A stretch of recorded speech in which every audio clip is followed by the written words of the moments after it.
OK. Donc, bonjour tout le monde. Bienvenue à notre webinaire aujourd'hui. Moi, mon nom, c'est Stéphanie Aubry. Je suis la personne liaison pour le programme français ici chez Canadian Fertility Consultants. Aujourd'hui, je suis accompagnée par Maître Brown de Green, Glazer, Naylor et Associés.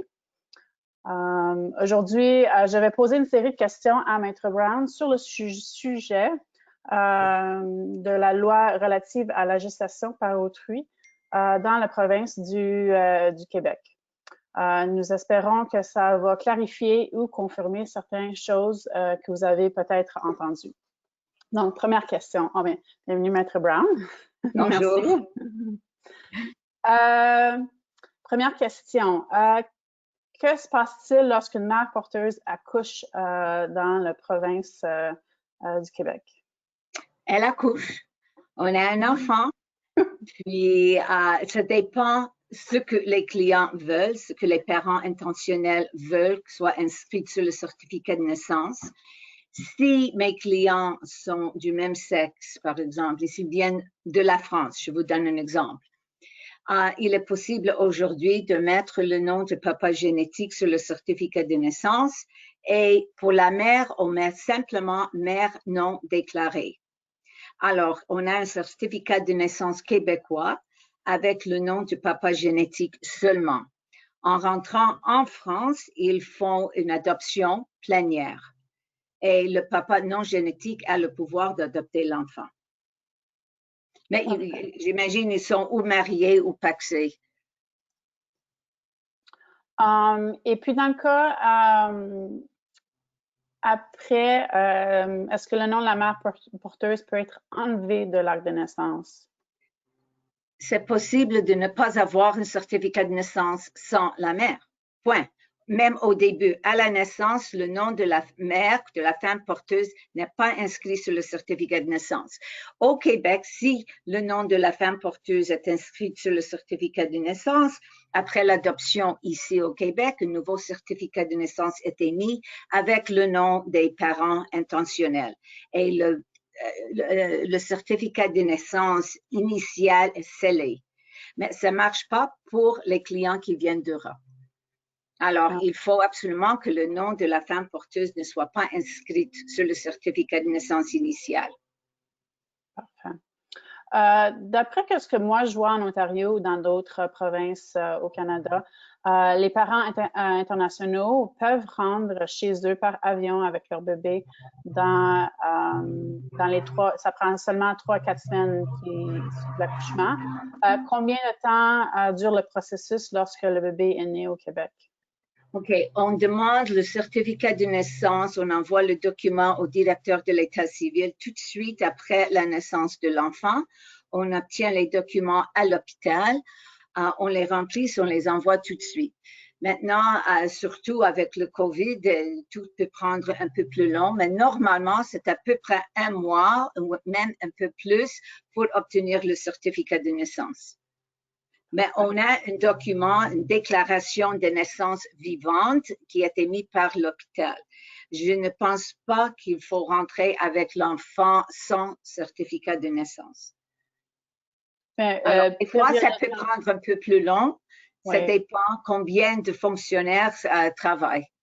Oui. Donc, mais après, combien longtemps ça peut prendre pour avoir le certificat de naissance? Normalement, ça peut être 1 mois à 6 semaines. Et après ça, il faut appliquer pour le passeport? On peut demander le passeport tout de suite, mais on peut travailler, on peut voyager, je pense, avec un enfant sans passeport pour 6 mois. Mais ce que j'ai des clients qui font, ils vont tout de suite au consulat, ils demandent un passeport.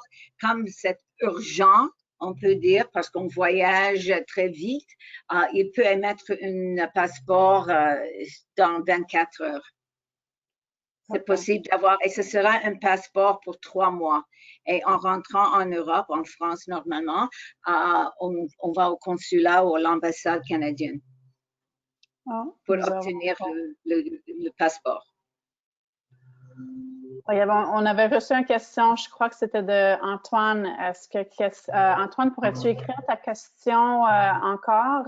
Je crois qu'accidentellement, je l'ai effacée, malheureusement. Mais écris-les encore, puis je vais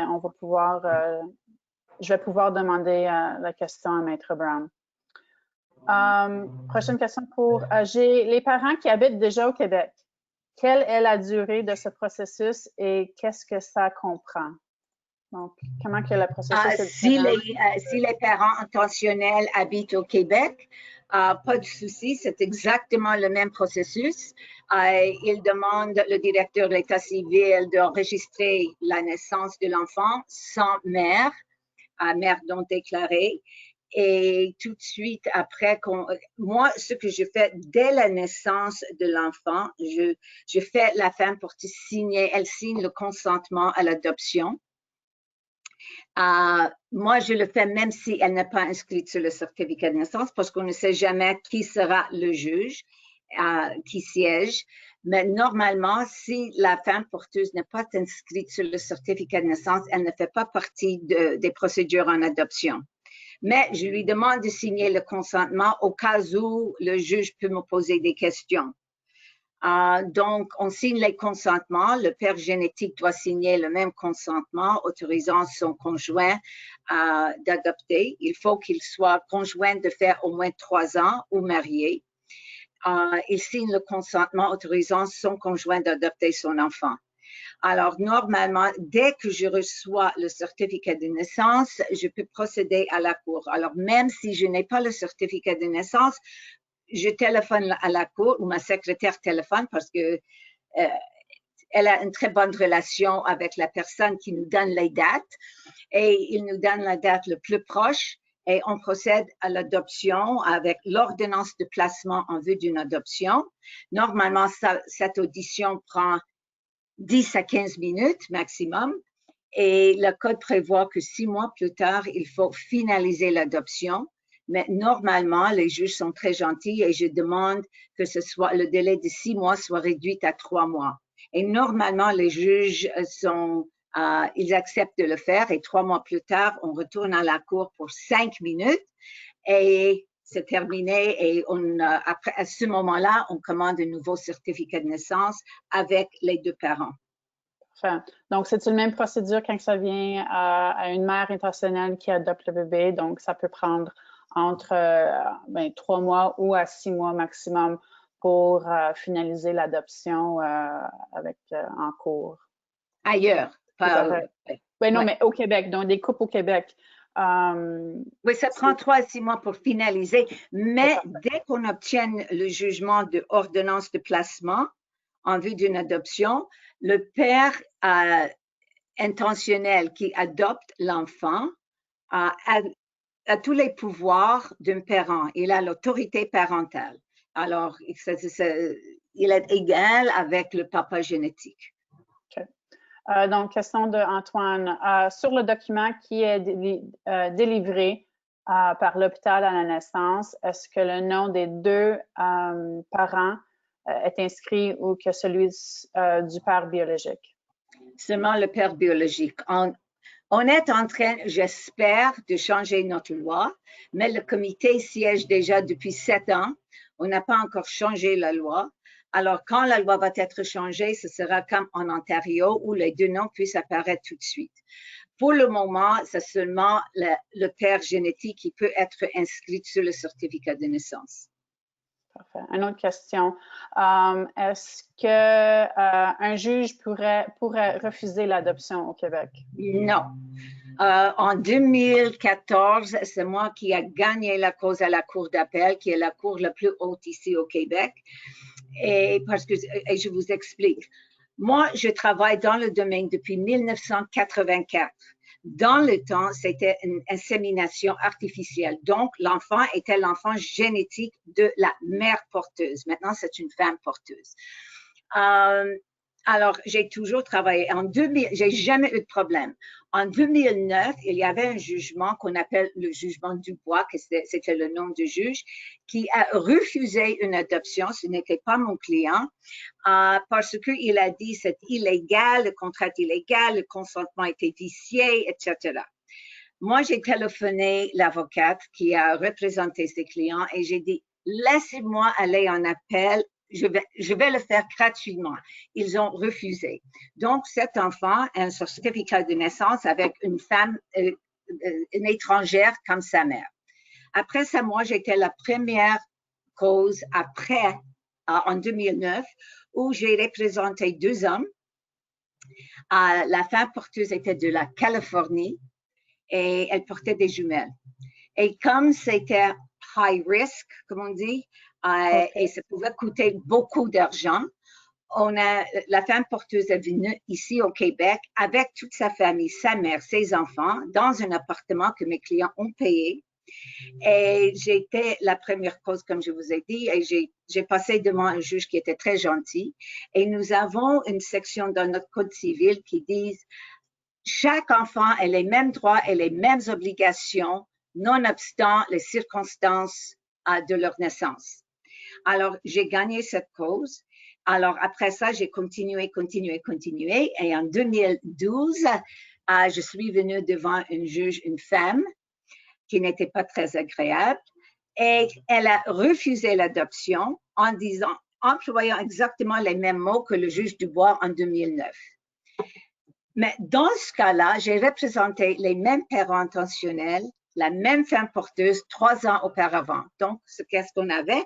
Un frère et sœur avec 2 mères différentes. Je suis allée en appel et j'ai gagné. Alors, depuis ce temps-là, depuis 2014, on n'a pas le droit de refuser l'adoption. Parfait. Une autre question. Du moment de la naissance jusqu'à l'adoption, est-ce que la mère ou la femme porteuse, même si absente du certificat de naissance, peut demander de reprendre la garde de l'enfant? OK. Et c'est une raison pour laquelle je demande à la femme porteuse de signer le consentement. Elle a 30 jours à changer d'idée. Elle peut reprendre l'enfant après, dans les 30 jours. Après 30 jours, sans jugement, elle peut demander la restitution de l'enfant avec une ordonnance de la Cour. Selon moi, même si le contrat lui-même est nul, selon notre code jusqu'à date, ce n'est pas illégal. Et pour moi, comme génétiquement, l'enfant n'a aucune relation avec la femme porteuse, on aura une meilleure chance de gagner à la Cour. Mais je dois vous dire que depuis 1984, je n'ai jamais eu un problème. Mm-hmm. La femme porteuse toujours me pose la question, qu'est-ce que je ferais si les parents refusent de prendre l'enfant? On se demande cette question-là aussi. Ben, moins maintenant, mais des fois, il y a des nouvelles femmes qui rentrent dans notre programme, puis qu'est-ce qui va arriver si les parents ne viennent pas à l'hôpital quand le bébé est né? Bon, ça n'arrive pas, là. Ces parents-là, ils ont tellement mis de temps et d'argent dans cette grossesse que voilà. ils seront là. Ils sont peut-être en retard à cause de leur vol d'avion, mais ils vont être là. Voilà. Oui. Au Québec, j'ai une question, puis je vais juste la clarifier un petit peu. Au Québec, les documents qui sont rentrés à l'hôpital pour établir le certificat de naissance, donc, pareillement, il faut seulement mettre le nom du père biologique et non les 2 noms. Je vous entends pas. Pourriez-vous répéter parce que c'est coupé? Pardon. Donc, les documents à l'hôpital qui sont remplis pour établir le certificat de naissance, pour commencer le déroulement de ça, encore, c'est mieux de garder seulement le nom du père biologique et non les 2 noms du père. Je confirme, c'est une question. OK. Il y a 2 documents qui sont émis à l'hôpital. Une, c'est une déclaration de naissance vivante. Sur ce document, le nom de la femme porteuse est inscrit parce que c'est la patiente qui entre à l'hôpital. Alors, il faut que son nom apparaisse. Alors, ça, c'est un document qui est rempli par l'hôpital. Après ça, il donne les parents intentionnels un autre document pour le directeur de l'État civil pour le certificat de naissance. On ne peut pas mettre les 2 parents intentionnel sur le certificat de naissance. On peut avoir les deux noms de famille, on peut choisir les deux noms de famille, mais comme père, c'est seulement le papa génétique. Parfait. Une nouvelle question. Je suis homme célibataire. Si je choisis une femme porteuse du Québec, cela poserait-il un problème si je mets que mon nom sur le document de l'hôpital? Pas de problème du tout. Sur la demande de certificat de naissance, ce sera seulement le nom de cette personne, du monsieur qui est célibataire, et comme étant le parent. Et la femme porteuse ne sera pas inscrite nulle part, pas sur le certificat de naissance, pas sur la demande. Parfait. Une autre question. Il faut faire l'adoption au Québec. Nous préférons faire ce processus aux États-Unis. Si vous n'habitez pas, si vous n'êtes pas résident au Québec, vous ne pouvez pas faire l'adoption au Québec. Alors, si vous êtes américain, vous habitez aux États-Unis, il faut que vous passez par la cour là-bas. Parfait. Donc, au retour de nos questions à nous, le processus et la durée sont-ils le même lorsque les parents vivent dans une autre province canadienne? Encore une fois, je ne peux pas faire une adoption si les parents intentionnels n'habitent pas ici au Québec. Alors, il faut qu'ils passent à la cour là-bas. Parfait. Donc, ça serait juste attendre. Si l'enfant est né, par exemple, j'ai quelque chose comme ça qui se passe maintenant, l'enfant est né ici, mais les parents intentionnels habitent à Toronto. Donc, ce qu'ils ont fait, on a un certificat de naissance québécois avec le nom du papa génétique seulement. En Ontario, ils ont obtenu une déclaration de parentage et maintenant, je suis en train de demander à notre cour de reconnaître le jugement qui a été fait en Ontario et avec ce jugement, le directeur de l'État civil va changer le certificat de naissance. Parfait. Prévoyez-vous des changements à la loi au Québec? J'espère, oui, comme je vous ai dit au début, c'est déjà 7 ans que le comité siège. Et ce que j'ai vu de la proposition, ce qu'ils ont préparé, c'est que ça va être très similaire à la loi d'Ontario. Ça peut être un document administratif ou déclaration de parentage. Alors, j'attends. C'est le gouvernement québécois qui m'a téléphoné plusieurs fois. Ils m'ont même demandé une copie de mon contrat que j'ai refusé. J'ai dit, j'ai travaillé trop fort sur ça. Alors, s'ils veulent me rencontrer, je peux venir avec le contrat et je peux tout expliquer. Mais je ne le donne pas. C'est tellement simple en Ontario. Oui, et ça va être la même chose ici parce que ici encore, ils disent la femme qui accouche est la mère. Est-ce pas vrai? Non, c'est pas vrai. OK. Question du public. Est-ce qu'il y a un processus similaire si la femme porteuse accouche en Ontario alors que les parents intentionnels sont au Québec? Y a-t-il des avantages ou inconvénients à faire cela? OK. Il y a beaucoup de personnes qui veulent que la femme porteuse accouche en Ontario parce qu'ils peuvent avoir leur nom inscrit sur le certificat de naissance tout de suite. Il y a des personnes qui veulent faire l'adoption ici au Québec et je vous dis pourquoi. Si l'enfant est né en Ontario et on ne met que le nom du papa génétique, ils reviennent au Québec et on commence la procédure en adoption. Le papa génétique a le droit de prendre un congé parental, puis je pense qu'il y a à peu près 25 semaines, et il y a un congé d'adoption qui a 37 semaines. Alors, si les deux noms sont inscrits tout de suite sur le certificat de naissance, on n'a pas le droit de demander un congé d'adoption. Alors, c'est la seule raison. Autrement, j'ai beaucoup de clients québécois qui veulent absolument que leur nom apparaisse tout de suite sur le certificat de naissance en Ontario. Et ça ne fait rien s'ils peuvent avoir un congé d'adoption. Une autre question du public. Donc, au Québec, la mère porteuse, malgré un contrat et qu'elle n'est pas déclarée sur le certificat de naissance, elle peut garder l'enfant et les parents ont aucun recours? Je ne pense pas.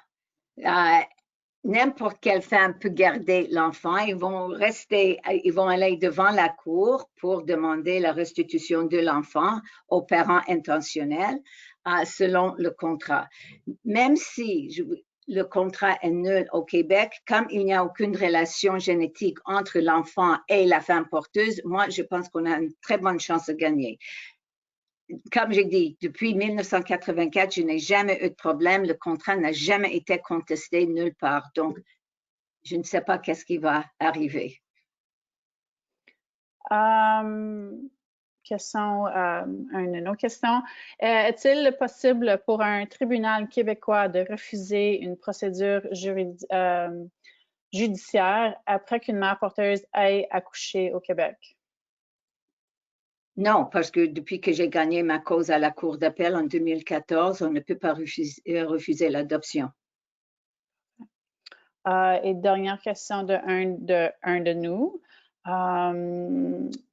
Est-il possible de reconnaître un jugement étranger ou un jugement d'une autre province après la naissance d'un bébé hors du Québec?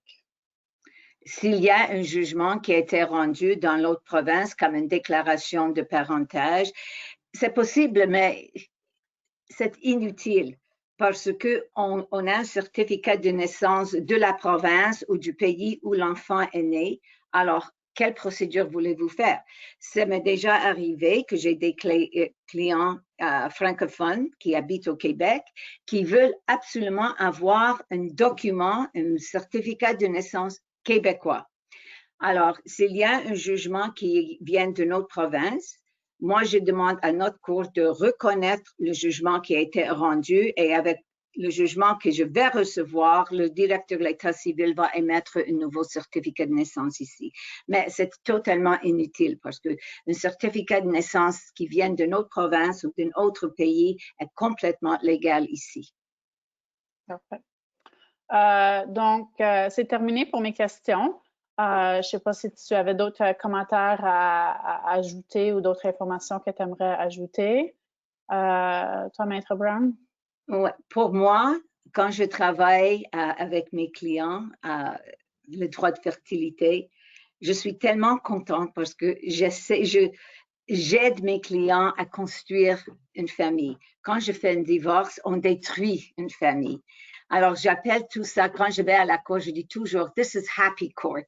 C'est la cour où tout le monde est content, tout le monde apprécie tout ce qu'on fait.